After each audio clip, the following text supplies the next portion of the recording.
തമ്പുരാനെ, വിശുദ്ധ കുരിശിൻ്റെ അടയാളത്താലെ ഞങ്ങളുടെ ശത്രുക്കളിൽ നിന്നും ഞങ്ങളെ രക്ഷിക്കുക.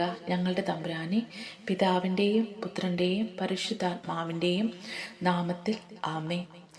ആദ്യം മുതൽ ഉണ്ടായിരുന്നതും ഞങ്ങൾ കേട്ടതും സ്വന്തം കണ്ണുകൊണ്ട് കണ്ടതും സൂക്ഷിച്ചു വീക്ഷിച്ചതും കൈകൊണ്ട് സ്പർശിച്ചതും മായ ജീവന്റെ വചനത്തെപ്പറ്റി ഞങ്ങൾ അറിയിക്കുന്നു.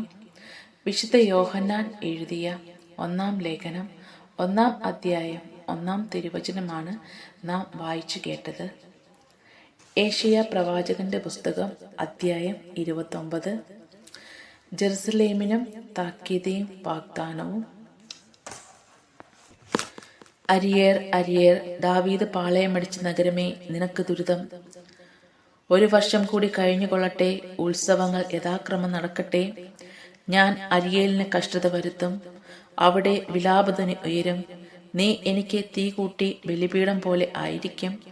ഞാൻ നിനക്ക് ചുറ്റും പാളയമടിക്കും, മൺതിട്ട ഉയർത്തി ഞാൻ ആക്രമിക്കും, നിനക്കെതിരെ ഉപരോധം ഏർപ്പെടുത്തും. അപ്പോൾ ഭൂമിയുടെ അഗാധത്തിൽ നിന്നും നീ സംസാരിക്കും, പൊടിയിൽ നിന്നും നിന്റെ ശബ്ദം ഉയരും. ഭൂതത്തിൻ്റേതുപോലെ നിന്റെ സ്വരം മണ്ണിൽ നിന്നും കേൾക്കും. പൊടിയിൽ കിടന്ന് നീ മന്ത്രിക്കുന്നതും കേൾക്കും. നിന്റെ ശത്രുക്കളുടെ കൂട്ടം ധൂളി പോലെ, നിർദ്ദയരുടെ കൂട്ടം പറക്കുന്ന പതിര് പോലെയും ആയിരിക്കും. എന്നാൽ നനച്ചിരിക്കാതെ നിമിഷത്തിനകം സൈന്യങ്ങളുടെ കർത്താവ് നിന്നെ സന്ദർശിക്കും. ഇടിമുഴക്കത്തോടും ഭൂമികുലുക്കത്തോടും ഭയങ്കര നാദത്തോടും ചുഴലിക്കാറ്റോടും കൂടെ, ദഹിപ്പിക്കുന്ന അഗ്നിയോട് കൂടെ അവിടുന്ന് വരും. അരിയേലിനെതിരെ യുദ്ധം ചെയ്യുന്ന ജനതകളുടെ കൂട്ടം അവൾക്കും അവളുടെ കോട്ടയ്ക്കും എതിരെ യുദ്ധം ചെയ്ത് അവളെ കഷ്ടപ്പെടുത്തുന്നവർക്ക് സ്വപ്നം പോലെ, നിശാദർശനം പോലെയാകും. സിയോൻ പർവ്വതത്തിനെതിരെ യുദ്ധം ചെയ്യുന്ന ശത്രു സമൂഹം ഭക്ഷിക്കുന്നതായി സ്വപ്നം കണ്ടിട്ട് ഉണരുമ്പോൾ വിശക്കുന്നവനെ പോലെയും, കുടിക്കുന്നതായി സ്വപ്നം കണ്ടിട്ട് വരണ്ട തൊണ്ടയുമായി ഉണങ്ങുന്നവനെ പോലെയുമാകും. വിസ്മയസ്തബ്ധരാകുവിൻ, നിങ്ങളെ തന്നെ അന്ധരാക്കുവിൻ. ഉന്മത്തരാകുവിൻ, എന്നാൽ വീഞ്ഞുകൊണ്ടാകരുത്. ആടി നടക്കുവിൻ, എന്നാൽ മദ്യപിച്ചിട്ടാകരുത്. കർത്താവ് നിങ്ങളുടെ മേൽ നിദ്രാലാസ്യത്തിന്റെ നിശ്വാസം അയച്ചു. പ്രവാചകന്മാരാകുന്ന നിങ്ങളുടെ കണ്ണുകൾ അടയ്ക്കുകയും ദീർഘദർശികളായ നിങ്ങളുടെ ശിരസ്സുകൾ മൂടുകയും ചെയ്തു. ഈ ദർശനം നിങ്ങൾക്ക് മുദ്രിത ഗ്രന്ഥത്തിലെ വാക്കുകൾ പോലെ ആയിരുന്നു. ഇത് വായിക്കുക എന്ന് പറഞ്ഞ് വായിക്കാൻ അറിയാവുന്നവന്റെ കയ്യിൽ കൊടുക്കുമ്പോൾ ഇത് മുദ്ര വെക്കപ്പെടുന്നു. വായിക്കുവാൻ കഴിയുകയില്ല എന്നവൻ പറയുന്നു. വായിക്കുക എന്ന് പറഞ്ഞ് വായിക്കാൻ അറിഞ്ഞുകൂടാത്തവന്റെ കയ്യിൽ ആ പുസ്തകം കൊടുക്കുമ്പോൾ എനിക്ക് വായിക്കാനാവുകയില്ല എന്ന് അവനും പറയുന്നു. കർത്താവ് അരുൾ ചെയ്യുന്നു, ഈ ജനം വാക്കുകൊണ്ട് മാത്രം എന്നെ സമീപിക്കുകയും അധരം കൊണ്ട് മാത്രം എന്നെ ആരാധിക്കുകയും ചെയ്യുന്നു. ഇവരുടെ ഹൃദയം എന്നിൽ നിന്ന് അകന്നിരിക്കുന്നു. എൻ്റെ നേർക്കുള്ള ഇവരുടെ ഭക്തി മനഃപ്പാഠമാക്കിയ മാനുഷിക നിയമമാണിത്. അതിനാൽ ഞാൻ വീണ്ടും ജനത്തോട് പറയുന്നു, വിസ്മരണീയമായ വൻ കാര്യങ്ങൾ ചെയ്യും. ഇവരുടെ ജ്ഞാനികളുടെ ജ്ഞാനം നശിക്കും, വിവേകികളുടെ വിവേചന ശക്തി ഇല്ലാതാകും. തങ്ങളുടെ ആലോചനകളെ കർത്താവ് കാണാതെ അഗാധത്തിൽ ഒളിച്ചു വെക്കുകയും തങ്ങളുടെ പ്രവൃത്തികൾ അന്ധകാരത്തിൽ നടക്കുകയും ഞങ്ങളെ ആര് കാണും, ഞങ്ങളെ ആര് അറിയും എന്ന് ചോദിക്കുകയും ചെയ്യുന്നവർക്ക് ദുരിതം. നീ വസ്തുക്കളുടെ കീഴ്മേൽ മറിയുന്നു. സൃഷ്ടാവിനെ കുറിച്ചും അവനല്ല എന്നെ സൃഷ്ടിച്ചിരിക്കുന്നത്, എന്നെ ഉരുവാക്കപ്പെട്ട വസ്തു തനിക്ക് രൂപം നൽകിയവനെ കുറിച്ച് അവന് അറിയില്ല എന്ന് പറയത്തക്ക വിധം കുശവനും കളിമണ്ണും ഒന്നുപോലെ പരിഗണിക്കപ്പെടുമോ? ലെബനോൻ ഫലസമൃദ്ധമായ ഒരു വയലായി തീരാനും അത് ഒരു വനമായി പരിഗണിക്കപ്പെടാനും അല്പസമയം പോരെ. അന്ന് ചെകിടർ ഗ്രന്ഥത്തിലെ വാക്കുകൾ വായിച്ചു കേൾക്കുകയും അന്ധകാരത്തിൽ ദർശനം ലഭിക്കുകയും ചെയ്യും. ശാന്തശീലർക്ക് കർത്താവിൽ നവ്യമായ സന്തോഷം ലഭിക്കും. ദരിദ്രർ ഇസ്രയേലിന്റെ പരിശുദ്ധനിൽ ആഹ്ലാദിക്കും.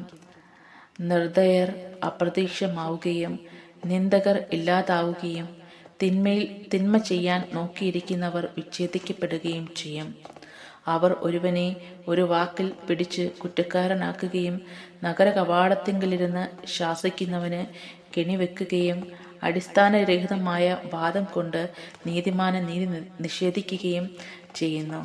അബ്രാഹാത്തെ രക്ഷിച്ച കർത്താവ് യാക്കോബിന്റെ ഭവനത്തെക്കുറിച്ച് അരുൾ ചെയ്യുന്നു. യാക്കോബ് ഇനിമേൽ ലജ്ജിതനാവുകയില്ല, ഇനിമേൽ അവന്റെ മുഖം വിവരണമാവുകയുമില്ല. ഞാൻ ജനത്തിന്റെ മധ്യേ ചെയ്ത പ്രവർത്തികൾ കാണുമ്പോൾ അവന്റെ സന്തതി എൻ്റെ നാമത്തെ മഹത്വപ്പെടുത്തും. അവർ യാക്കോബിന്റെ പരിശുദ്ധനെ മഹത്വപ്പെടുത്തും. ഇസ്രായേലിന്റെ ദൈവത്തിന്റെ മുമ്പിൽ ഭക്തിയോടെ അവർ നിലകൊള്ളും. തെറ്റിലേക്ക് വഴിതെറ്റിപ്പോയർ വിവേകത്തിലേക്ക് മടങ്ങിവരും. പിറവിറുത്തിരിക്കുന്നവർ ഉപദേശം സ്വീകരിക്കും. ഏശയ്യാ പ്രവാചകന്റെ പുസ്തകം അധ്യായം 30. സായാഹ്നത്തിന് ഈജിപ്തിലേക്ക്. കർത്താവ് അരുൾ ചെയ്യുന്നു, എൻ്റേതല്ലാത്ത പദ്ധതികൾ നടപ്പിലാക്കുകയും എനിക്ക് അഹിതമായ സഖ്യം ഉണ്ടാക്കുകയും ചെയ്ത പാപം കുന്നുകൂട്ടിയ അനുസരണമില്ലാത്ത സന്തതികൾക്ക് ദുരിതം. അവർ എൻ്റെ ആലോചന ആരായാതെ ഈജിപ്തിലേക്ക് പോയി ഫറവോയെ അഭിപ്രായം പ്രാപിക്കുകയും ഈജിപ്തിൻ്റെ തണലിൽ സങ്കേതം തേടുകയും ചെയ്തു. അതിനാൽ ഫറവോയുടെ സംരക്ഷണം നിങ്ങൾക്ക് ലജ്ജയും ഈജിപ്തിലെ തണലിലെ സങ്കേതം നിങ്ങൾക്ക് അപമാനവുമാകും. അവൻ്റെ ഉദ്യോഗസ്ഥന്മാർ സോവാനിലും നയതന്ത്ര പ്രതിനിധികൾ ഹനേസിലും എത്തിയിട്ടും നിങ്ങൾ നിഷ്പ്രയോജനമായ ഈ ജനത്തെ നിമിത്തം അപമാനിതരായി.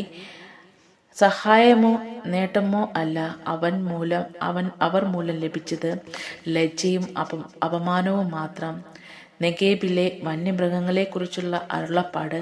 കഷ്ടതയും കഠിനവേദനയും നിറഞ്ഞ ദേശത്തിലൂടെ സിംഹവും അണലിയും പറക്കുന്ന സർപ്പവും ഇറങ്ങിവരുന്ന ദേശത്തിലൂടെ അവർ കഴുതപ്പുറത്ത് സമ്പത്തും ഒട്ടകപ്പുറത്ത് വിലയുറ്റ വിഭവങ്ങളും തങ്ങൾക്ക് ഉപകരിക്കാത്ത ഒരു ജനതയ്ക്ക് വേണ്ടി കൊണ്ടുപോകുന്നു. ഈജിപ്തിൻ്റെ സഹായം വ്യർത്ഥവും നിഷ്ഫലവുമാണ്. അതിനാൽ ഞാൻ അവളെ നിശ്ചലനായി ഇരിക്കുന്ന റാഹാബ് എന്ന് വിളിച്ചു. അവിശ്വസ്ത ജനം. വരും നാളിൽ എന്നേക്കുമുള്ള സാക്ഷ്യത്തിനായി ഇത് അവരുടെ മുമ്പിൽ ഒരു ഫലകത്തിൽ രേഖപ്പെടുത്തുകയും പുസ്തകത്തിൽ എഴുതുകയും ചെയ്യുക. എന്തെന്നാൽ അവർ കലഹിക്കുന്ന ജനവും വ്യാജം പറയുന്ന മക്കളും കർത്താവിൻ്റെ ഉപദേശം ശ്രവിക്കാത്ത സന്തതികളുമാണ്. ദർശിക്കരുത് എന്ന് ദീർഘദർശികളോട് ശരിയായിട്ടുള്ളതും ഞങ്ങളോട് പ്രവചിക്കരുത്. മറിച്ച് കേൾക്കാൻ ഇൻപമുള്ളതും മിഥ്യയായിട്ടുള്ളതും മാത്രം പറയുക. നേർവഴി വിട്ടു പോവുക, മാർഗത്തിൽ നിന്നും പിന്തിരിയുക. ഇസ്രയേലിന്റെ പരിശുദ്ധനെ പറ്റി ഇനി ഒന്നും ഞങ്ങൾക്ക് കേൾക്കേണ്ടതില്ല എന്ന് പ്രവാചകരോടും അവർ പറയുന്നു.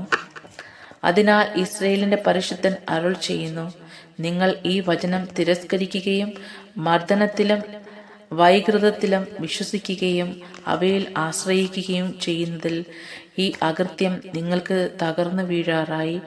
തള്ളി നിൽക്കുന്ന ഉയർന്ന മതിലിലെ വിള്ളൽ പോലെ ആയിരിക്കും. അത് നിർദ്ദയം അടിച്ച് കുശവന്റെ കലം പോലെ ആയിരിക്കും. അടുപ്പിൽ നിന്നും തീ കോരുന്നതിനോ കൽത്തൊട്ടിയിൽ നിന്നും വെള്ളം കോരിയെടുക്കുന്നതിനോ ഉപകരിക്കുന്ന ഒരു കഷ്ണം പോലും അതിൽ അവശേഷിക്കുകയില്ല. അതിനാൽ ഇസ്രയേലിന്റെ പരിശുദ്ധനായ ദൈവമായ കർത്താവ് അരുൾ ചെയ്യുന്നു, തിരിച്ചു വന്ന് സ്വസ്ഥാനമായിരുന്നാൽ നിങ്ങൾ രക്ഷപ്പെടും. സ്വസ്ഥതയും ആശ്രയവും ആയിരിക്കും നിങ്ങളുടെ ബലം. എന്നാൽ നിങ്ങൾ അങ്ങനെ ആയിരിക്കുകയില്ല. നിങ്ങൾ പറഞ്ഞു, ഇല്ല, ഞങ്ങൾ കുതിരപ്പുറത്ത് കയറി ശൃംഗം സഞ്ചരിക്കും. അതിനാൽ നിങ്ങൾ വേഗം അകന്നു പോകും. ഞങ്ങൾ ശൃംഖലതയുള്ള പടക്കുതിരയുടെ പുറത്ത് സഞ്ചരിക്കും എന്ന് നിങ്ങൾ പറയുന്നു. അതിനാൽ നിങ്ങളെ പിന്തുടരുന്നവരും അതിവേഗമായി ഇരിക്കുന്നവരും വരിക. ഒരുവനെ പേടിച്ച് 1000 പേർ ഓടും. 5 പേർ ഭീഷണിപ്പെടുത്തിയാൽ നിങ്ങളെല്ലാവരും ഓടും. നിങ്ങളിൽ അവശേഷിക്കുന്നവർ മലമുകളിലെ കൊടിമരവും കുന്നിൻ മുകളിലെ ചൂണ്ടപലകയും പോലെ ആയിരിക്കും. അതിനാൽ നിന്നോട് ഔദാര്യം കാണിക്കാൻ കർത്താവ് കാത്തിരിക്കുന്നു. നിന്നോട് കാരുണ്യം പ്രദർശിപ്പിക്കാൻ അവിടുന്ന് തന്നെ ഉയർത്തുന്നു. എന്തെന്നാൽ കർത്താവ് നീതിയുടെ ദൈവമാണ്. അവിടുത്തേക്ക് വേണ്ടി കാത്തിരിക്കുന്നവർ ഭാഗ്യവാന്മാർ. ജനത്തിന്റെ മാനസാന്തരം. ജെറുസലേം വസിക്കുന്ന സിയോൻ ജനമേ, ഇനിമേൽ നീ കരയുകയില്ല. നിന്റെ വിലാപസ്വരം കേട്ട് അവിടുന്ന് കരുണ കാണിക്കും. അവിടുന്ന് അത് കേട്ട് നിനക്ക് ഉത്തരമരുളും. കർത്താവ് നിനക്ക് കഷ്ടതയുടെ അപ്പവും ക്ലേശത്തിന്റെ ജലവും തന്നാലും നിന്റെ ഗുരു നിന്നിൽ നിന്ന് മറഞ്ഞിരിക്കുകയില്ല. നിന്റെ നയനങ്ങൾ നിന്റെ ഗുരുവിനെ ദർശിക്കും. നീ വലത്തോട്ടോ ഇടത്തോട്ടോ തിരിയുമ്പോൾ നിന്റെ കാതുകൾ പിന്നിൽ നിന്നും ഒരു സ്വരം ശ്രവിക്കും, ഇതാണ് വഴി, ഇതിലേ പോവുക. അപ്പോൾ നിങ്ങളുടെ വെള്ളിപ്പൊതിഞ്ഞ കൊത്തു വിഗ്രഹങ്ങളുടെയും സ്വർണം പൂശിയ വാർപ്പ് വിഗ്രഹങ്ങളുടെയും നിങ്ങൾ നിന്ദിക്കും. ദൂരെ പോകുവിൻ എന്ന് പറഞ്ഞ് നിങ്ങൾ അവയെ മലിന വസ്തുക്കൾ എന്ന പോലെ എറിഞ്ഞു കളയും. അവിടുന്ന് നീ വിതയ്ക്കുന്ന വിത്തിനു മഴ നൽകും, ധാന്യം സമൃദ്ധമായി വിളയും. അന്ന് നിന്റെ കന്നുകാലികൾ വിശാലമായ മേച്ചിൽപ്പുറങ്ങളിൽ മേയും. നിലം ഉഴുന്ന കാളകളും കഴുതകളും കൊരികൊണ്ട് പല്ലികൊണ്ടും ഒരുക്കിയതും ഉപ്പ് ചേർത്തതുമായ വൈക്കോൽ തിന്നും.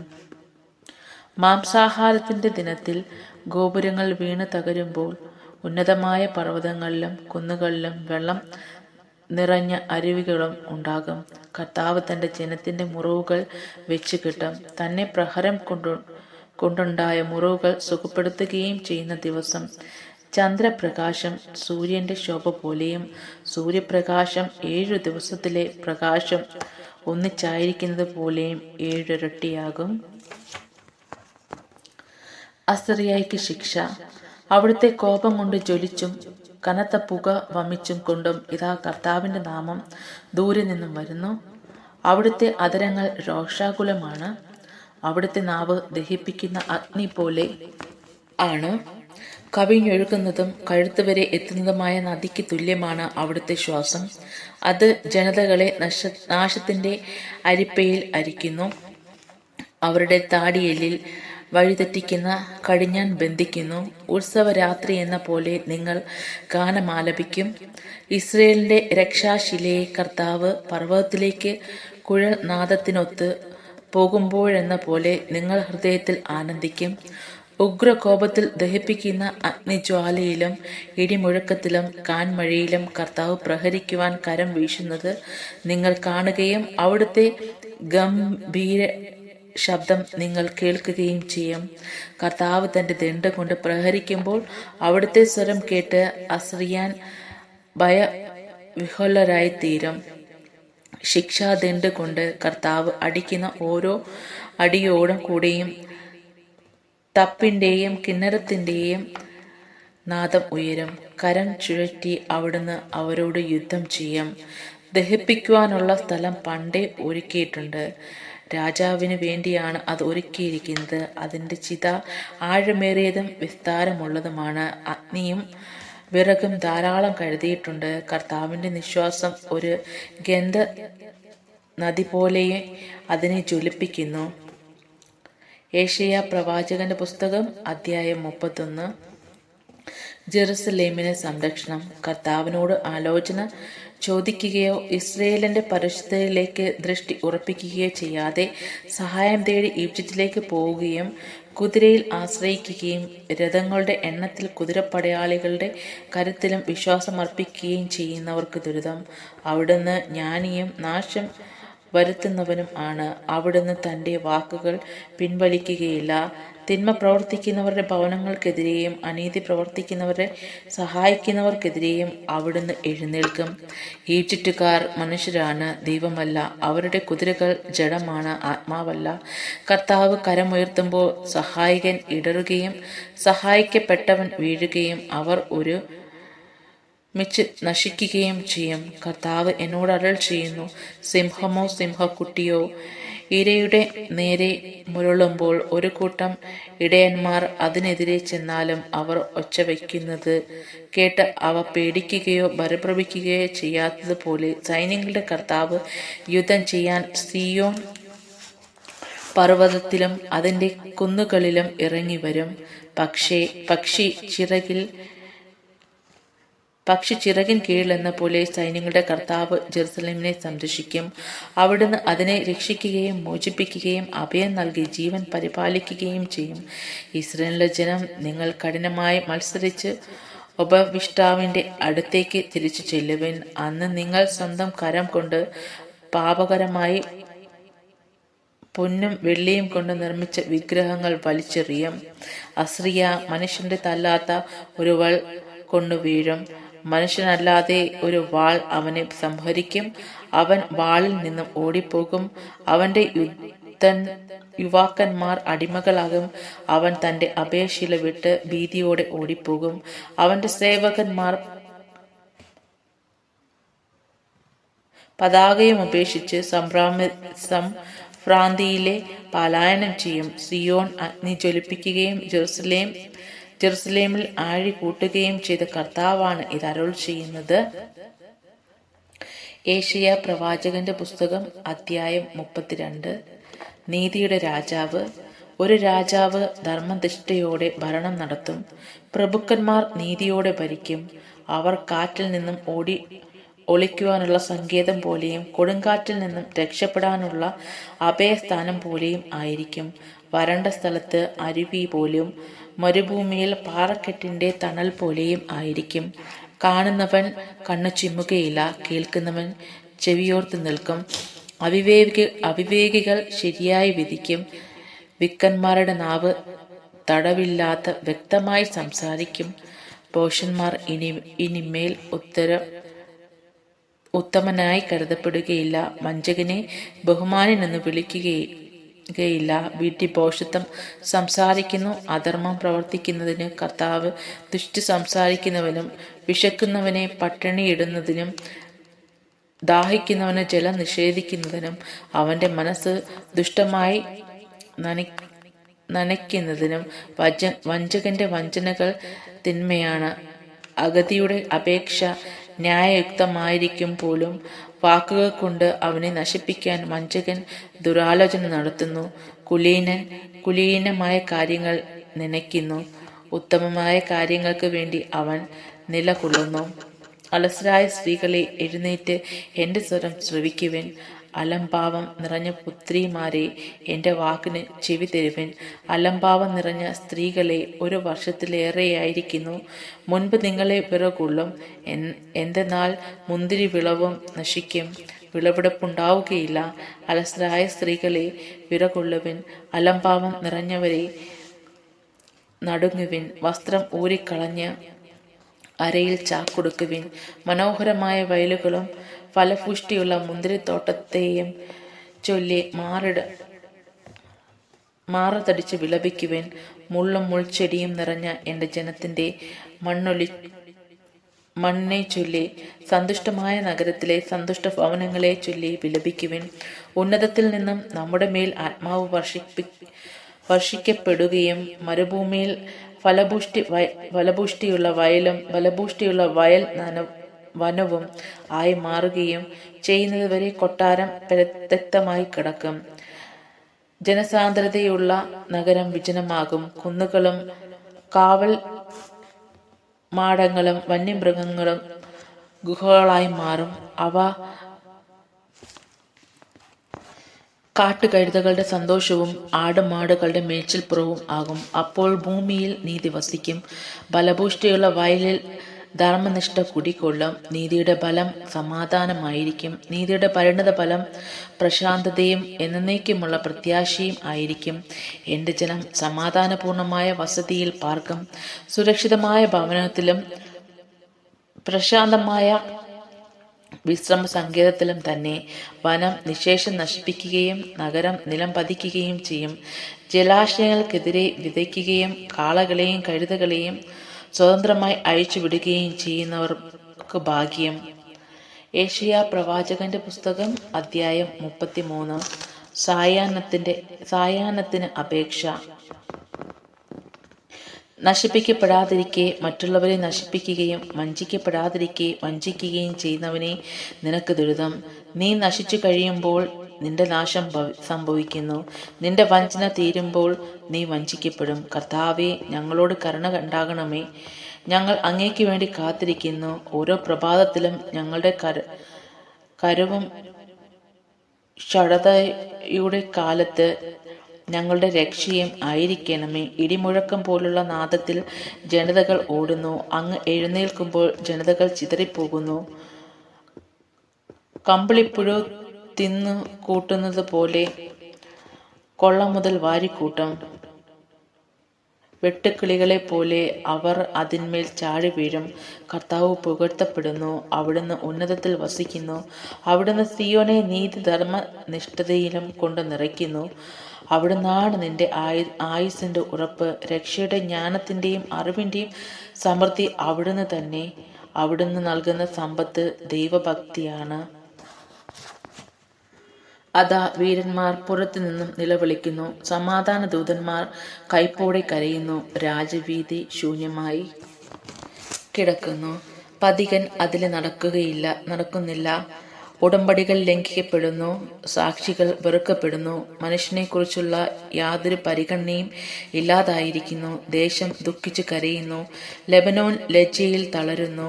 ഷാരോൺ മരുഭൂമി പോലെയായി. ബാഷാനും കർമ്മേലും തങ്ങളുടെ ഇല കൊഴിക്കുന്നു. കർത്താവ് അരുൾ ചെയ്യുന്നു, ഇപ്പോൾ ഞാൻ എഴുന്നേൽക്കും, ഞാൻ എന്നെ തന്നെ ഉയർത്തും. ഇപ്പോൾ എനിക്ക് പുകഴ്ച ലഭിക്കും. നീ പതിരിനെ ഗർഭം ധരിച്ചു, വൈക്കോലിനെ പ്രസവിക്കും. നിന്റെ നിശ്വാസം നിന്നെ തന്നെ ദഹിപ്പിക്കുന്നു. അഗ്നിയായിരിക്കും. ജനതകളുടെ കുമ്മായം പോലെ നീട്ടും. അവ വെട്ടി അഗ്നിയിലൂടെയുള്ള മുള്ള പോലെയാകും. വിദൂര സ്ഥലത്തെ ഞാൻ എന്താണ് പ്രവർത്തിച്ചതെന്ന് ശ്രവിക്കുവിൻ. സമീപസ്ഥരെ എൻ്റെ ശക്തി അറിഞ്ഞുകൊള്ളുവിൻ.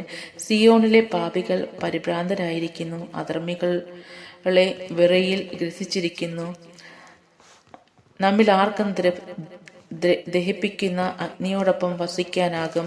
നിത്യജ്വാലയിൽ നമ്മിൽ ആർക്ക് ജീവിക്കുവാൻ കഴിയും? നിത്യതയുടെ മാർഗത്തിൽ ചരിക്കുവാൻ, സത്യം സംസാരിക്കുവാൻ ചെയ്യുന്നവൻ, മർദ്ദനം വഴിയുള്ള നേട്ടവും വെറുക്കുന്നവൻ, കൈക്കൂലി വാങ്ങുന്നവൻ, കുടിയാകുന്നവൻ, രക്തച്ചൊരിച്ചിലിനെ പറ്റി കേൾക്കാതിരിക്കുന്നവൻ, ചെവി പൊത്തുന്നവൻ, തിന്മ ദർശിക്കാതിരിക്കുന്നവൻ, കണ്ണുകളടയ്ക്കുന്നവൻ, അവൻ ഉന്നതത്തിൽ വസിക്കും. ശിലാദുർഗങ്ങളാൽ അവൻ പ്രതിരോധം ഉറപ്പാക്കും. അവന്റെ ആഹാരം മുടങ്ങുകയില്ല. അവന് ദാഹജലം കിട്ടുമെന്ന് തീർച്ച. രാജാവിനെ അവന്റെ സൗന്ദര്യത്തോടു കൂടെ നിന്റെ കണ്ണുകൾ ദർശിക്കും. വിദൂരത്ത് വ്യാപിച്ചു കിടക്കുന്ന ഒരു ദേശവും അവ കാണും. ഒരിക്കൽ നിന്നെ ഭയപ്പെടുത്തിയിരുന്ന കാര്യങ്ങളെക്കുറിച്ച് നീ ഓർക്കും. എണ്ണിയവൻ എവിടെ? കപ്പം തൂക്കി നോക്കിയവൻ എവിടെ? ഗോപുരങ്ങൾ എണ്ണി നോക്കിയവൻ എവിടെ? ദുർഗ്രഹ ഭാഷ സംസാരിക്കുന്ന, മനസ്സിലാകാത്ത ഭാഷയിൽ വിക്കി പറയുന്ന ഗർവിഷ്ഠരെ നീ ഇനിമേൽ കാണുകയില്ല. നമ്മുടെ ഉത്സവങ്ങളുടെ നഗരമായ സിയോനെ നോക്കുവേൻ. പ്രശാന്ത വസതിയും ഇളക്കമില്ലാത്ത കൂടാരവും ജെറുസലേമിനെ നിന്റെ കണ്ണുകൾ ദർശിക്കും. അതിനെ കുറ്റി പിഴുതെടുക്കുകയും കയറ് പൊട്ടിക്കുകയോ ഇല്ല.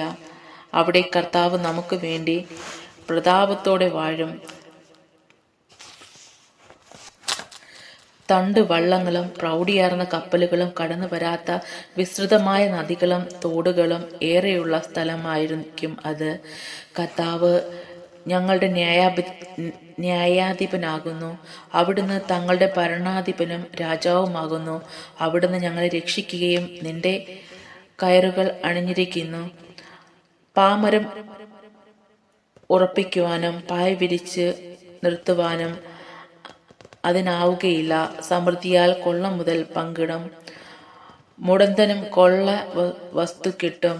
അവിടുത്തെ നിവാസികളിൽ ആരും താൻ രോഗിയാണെന്ന് പറയുകയില്ല. അവരുടെ അകൃത്യങ്ങൾക്ക് മാപ്പ് ലഭിക്കും. ഏശയ്യാ പ്രവാചകന്റെ പുസ്തകം അധ്യായം 34. ഏദോമിന് നാശം. ജനതകളെ, ജനപദങ്ങളെ, അടുത്തു വരുവിൻ, ശ്രദ്ധിച്ചു കേൾക്കുവിൻ. ഭൂമിയും അതിലുള്ളവയും ശ്രവിക്കട്ടെ. ലോകവും അതിൽ നിന്ന് പുറപ്പെടുന്നവയും ശ്രദ്ധിക്കട്ടെ, എല്ലാ ജനതകളുടെയും നേരെ കർത്താവ് കോപിച്ചിരിക്കുന്നു. അവരുടെ സർവ്വസൈന്യങ്ങളുടെയും നേരെ അവിടുത്തെ കോപം ആഞ്ഞടിച്ചിരിക്കുന്നു. അവിടുന്ന് അവരെ വിധിച്ചിരിക്കുന്നു, അവരെ കൊലക്കേൽപ്പിച്ചിരിക്കുന്നു. അവരുടെ വിധിക്കപ്പെട്ടവർ വലിച്ചെറിയപ്പെടുകയും മൃതശരീരത്തിൽ നിന്ന് ദുർഗന്ധം വമിക്കുകയും ചെയ്യും. പർവ്വതങ്ങളിലും അവരുടെ രക്തം ഒഴുകും. ആകാശ സൈന്യങ്ങൾ തകർന്ന് നശിക്കും. ആകാശത്തെ ചുരുൾ പോലെ തെറുക്കും. മുന്തിരിച്ചെടിയിൽ നിന്നും അത്തിമരത്തിൽ നിന്നും ഇല പൊഴിയുന്നത് പോലെ അവരുടെ സൈന്യങ്ങൾ വീണുപോകും. എന്തെന്നാൽ എൻ്റെ വാൾ ആകാശങ്ങളിൽ വെച്ച് മതിയാവോളം പാനം ചെയ്തിരിക്കുന്നു. ഏദോമിന്റെ മേൽ ഞാൻ നാശത്തിന് വിധിച്ചിരിക്കുന്ന ജനതയുടെ മേൽ ശിക്ഷ നടപ്പാക്കാൻ ഇതാ അത് ഇറങ്ങി വരുന്നു. കർത്താവിനൊരു വാളുണ്ട്, രക്തം കുടിച്ച് അത് മതിയായിരിക്കുന്നു. അത് മേധസ് ഭക്ഷിച്ച് ചെടിച്ചിരിക്കുന്നു. കുഞ്ഞാടുകളുടെയും കോലാളുകളുടെയും രക്തം കൊണ്ടും മുട്ടാടുകളുടെ വൃക്കകളിൽ കൊഴുപ്പ് കൊണ്ടും തന്നെ. എന്തെന്നാൽ കർത്താവിന്റെ ബ്രോസ്രായിൽ ഒരു ബലിയും ഏദോമിൽ ഒരു മഹാസംഹാരവും ഉണ്ട്. അവയുടെ കൂടെ കാട്ടുപോത്തുകളും കാളക്കുട്ടന്മാരോടൊപ്പം കാളക്കുട്ടികളും വീഴും. അവരുടെ ദേശം രക്തം കൊണ്ട് കുതിരും. അവരുടെ മണ്ണ് കൊഴുപ്പ് കൊണ്ട് ഫലപുഷ്ടിയുള്ളതാകും. കർത്താവിന് പ്രതികാരത്തിന്റെ ദിനവും സിയോനു വേണ്ടി പകരം വീട്ടുന്ന ഒരു അവസരവുമുണ്ട്. ഏദോമിലെ നദികൾ കീലും അവളുടെ മണ്ണ് ഗന്ധവും അവളുടെ ദേശം കത്തുന്ന കീലും ആയി മാറും. രാവും പകലും അത് കെടാതെ എരിയും. അതിന്റെ പുക എന്നും ഉയർന്നുകൊണ്ടിരിക്കും. തലമുറകളോളം അത് ശൂന്യമായി കിടക്കും. ആരും ഇനി ഒരിക്കലും അതിലൂടെ കടന്നു പോവുകയില്ല. കഴുകനും മുള്ളൻ പന്നിയും അത് കൈവശമാക്കും. മൂങ്ങയും മലങ്കാക്കയും അവിടെ വസിക്കും. അവിടുന്ന് സംഭ്രാന്തിയുടെ ചരട് കൊണ്ട് അതിനെ അളക്കും. ശൂന്യതയുടെ തൂക്കുകട്ട അതിന്റെ കുലീനതയുടെ മേൽ തൂക്കും. അത് ഒരു രാജ്യം അല്ലാതെയാകും. അവയുടെ രാജാക്കന്മാർ ശൂന്യതയിൽ ലയിക്കും. അതിന്റെ കോട്ടകളിൽ മുൾച്ചെടി വളരും. അതിന്റെ ദുർഗങ്ങളിൽ തൂവയും ഞെരിഞ്ഞിലും മുളയ്ക്കും. അത് കുറുക്കന്മാരുടെ സങ്കേതവും ഒട്ടകപ്പക്ഷികളുടെ താവളവുമാകും. കാട്ടുപൂച്ചയും കഴുതപ്പുലിയും ഏറ്റുമുട്ടും. കാട്ടാടുകൾ പരസ്പരം പോരിന് വിളിക്കും. രാത്രിയിൽ ദുർമന്ത്രവാദിനികൾ അവിടെ ഇറങ്ങി വിശ്രമ സങ്കേതം കണ്ടെത്തും. അവിടെ മൂങ്ങ കൂട് കെട്ടി മുട്ടയിട്ട് കുഞ്ഞുങ്ങളെ വിരിയിച്ച് ചിറകിൻ കീഴിൽ അവയെ പോറ്റും.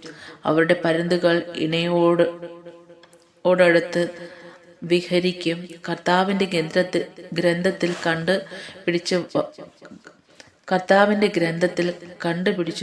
പിടിച്ചു വായിക്കുക.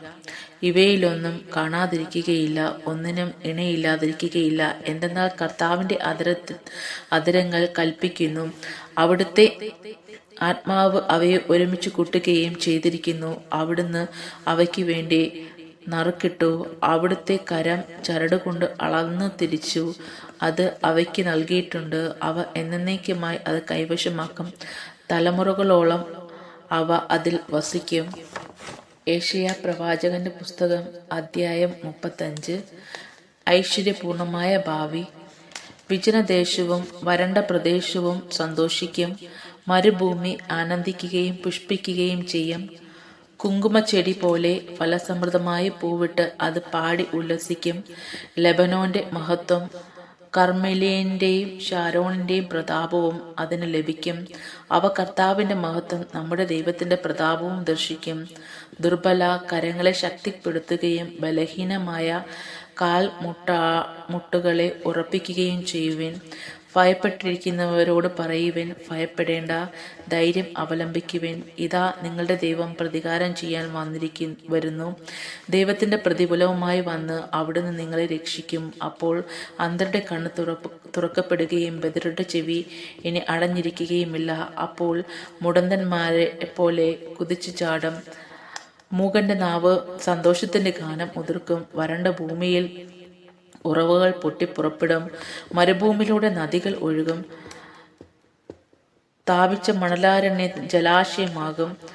ദാഹിച്ചിരുന്ന ഭൂമി അരുവികളായി മാറും. കുറുനരികളുടെ പാർപ്പിടം ചതുപ്പ് നിലമാകും. പുല്ലും ഞാങ്ങണയും കൂരിപ്പുല്ലും ആയി പരിമണിക്കും. അവിടെ ഒരു രാജവീതി ഉയരും. വിശുദ്ധ വീതി എന്ന് അത് വിളിക്കപ്പെടും. അശുദ്ധർ അതിലൂടെ കടക്കുകയും ഭോഷർക്ക് പോലും അവിടെ വഴി തെറ്റുകയില്ല. അവിടെ സിംഹം ഉണ്ടായിരിക്കുകയില്ല. ഒരു ഹിംസ്ര ജന്തു അവിടെ പ്രവേശിക്കുകയില്ല. അവയെ അവിടെ കാണുകയില്ല. രക്ഷിക്കപ്പെട്ടവർ മാത്രം അതിലൂടെ സഞ്ചരിക്കും. കർത്താവിൽ വീണ്ടെടുക്കപ്പെട്ടവർ തിരിച്ചു വരികയും ഗാനാലാപനത്തോടെ സിയോനിൽ പ്രവേശിക്കുകയും ചെയ്യും. നിത്യമായ സന്തോഷത്തിൽ അവർ മുഴുകും. അവർ സന്തോഷിച്ചുല്ലസിക്കും. ദുഃഖവും നെടുവീർപ്പും അകന്നു പോകും. ദൈവമായ കർത്താവിന് സ്തുതി. സ്വർഗസ്നായ ഞങ്ങളുടെ പിതാവേ, അങ്ങയുടെ നാമം പൂജിതമാകണമേ. അങ്ങയുടെ രാജ്യം വരണമേ. അങ്ങയുടെ തിരുമനസ്സുഖത്തിലെ പോലെ ഭൂമിയിലും ആകണമേ.